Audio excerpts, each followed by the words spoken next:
All right, ladies and gentlemen, I am liking where this is ending up. This is the desert resurrection. So, still to work on centering, but I'm liking where everything's sitting so far. Let me give you a shot inside here. I need a board up there holding the body, but I like where all this is kind of coming together. And the frame, I don't have it setting exactly where I needed to set yet, but I'm thinking here,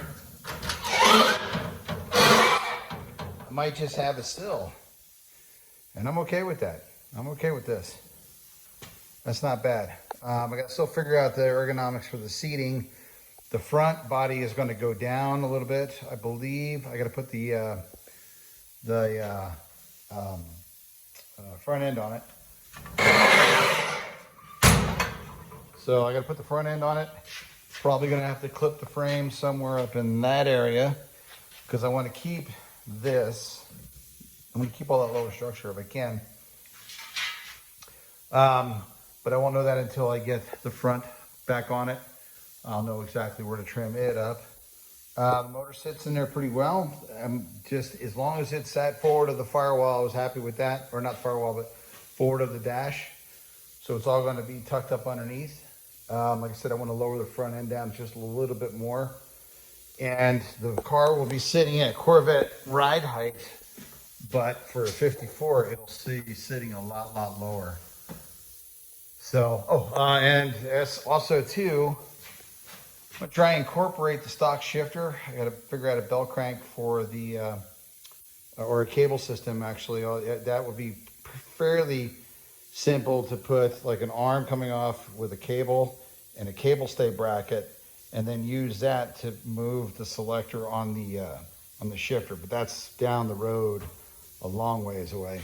But I like where the stock steering is coming out. As you can see there is the Corvette steering shaft, and there is the factory 54 shaft. So what I'm thinking I may do is I'm going to cut the housing and the shaft somewhere right in there, and then join them up in a factory style location, and it should clear everything. So if I order headers for a factory 91 or 92 Corvette, they should fit fine, clear everything, and retain the stock steering wheel, because that is the steering wheel I want to keep for this thing because it's cool.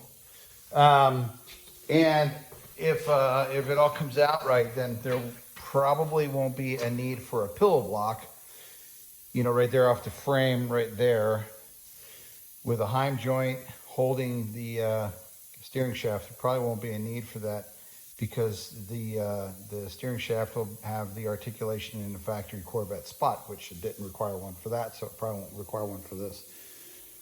But I'm liking the way it's sitting. I'm really liking the way it's sitting. So those are fat Corvette wheels and tires on here. If I put some chrome reverses on there with some wide whites, there won't be any clearance issues as far as tire size or anything. I'll be just fine. Like I said, I like the way it's all fitting together in here. This is actually coming together really well. So I'm now leaning towards mounting this thing hard to the frame, building the sills out, and then, you know, just welding everything right to the frame and making the body a full-time fixture. I don't know, still out on that. Anybody have any comments on that, on which way I should go? You know, just send me a message. And but it's coming along. It's actually, for just building this in the dark, you know, thinking or trying to make it fit, you know, coming from, you know, bench racing or thought process to actually making it all fit is actually not too bad. It's totally doable. And then, let's see here. So this is what the back's going to look like. I got to build an aft frame. So I'm going to build a frame that ties in right there to those bolts. I'm going to make it unboltable, and I'll make it step down, and I'll make it come over here with the tie bar that goes across to the other side.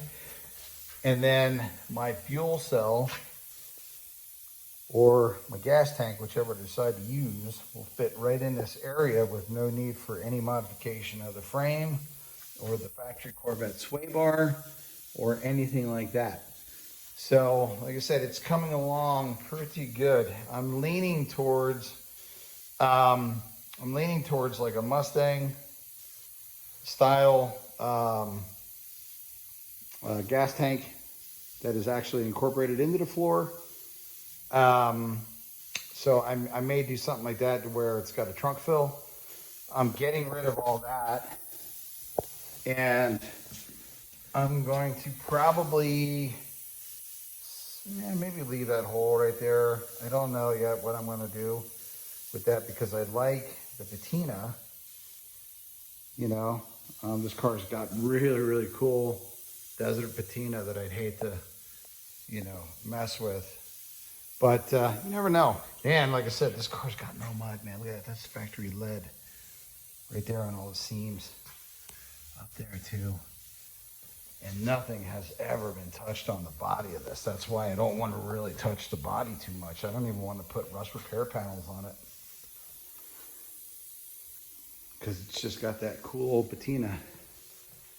So anyway, there we are. That's where we're at. I'll do another video with the front end fitting, you know, I mean loose fit, but kind of with the stance of the car, where she's going to end up. And the cool thing about this is it's going to sit low, but it's going to have full factory articulation on its suspension. So it's going to ride just like a Corvette would ride.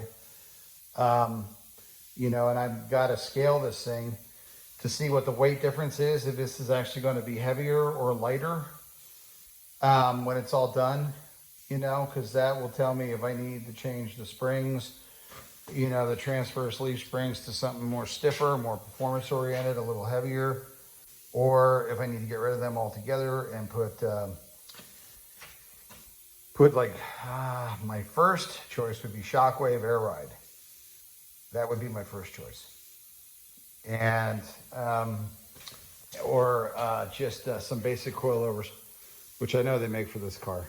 So, I don't know, we got choices, but you know, like I said, just it's coming together better than I expected. Anyway, peace out.